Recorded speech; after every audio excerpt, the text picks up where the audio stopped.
Ito ay ano lang ka to, opinion ko lang to or kuro-kuro, pang good vibes lang bakit kaya pagka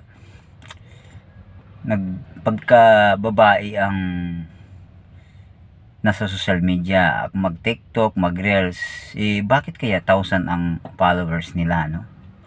Ano kaya ang gagawin natin para magiging 1,000 din kaya ang followers natin, ano? Lalo pagka mga sexy. Kahit ano lang ang ginagawa, pakimot lang, pakute lang, pakipot lang, ano ba? Yung mga ganyan lang ba? Bakit ganun kalaki ang mga followers nila? 40k, 20k, 30k, di ba?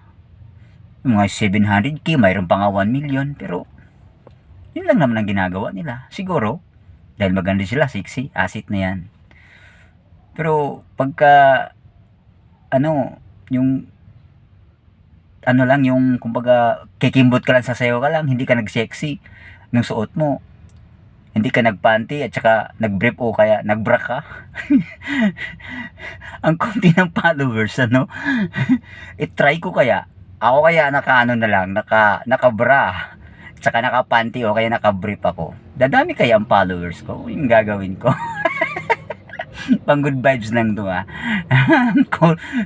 Nasa isip ko lang to, sumagi lang sa isip ko. Guys, thank you so much sa watching, sa like and share and message. Thank you so much.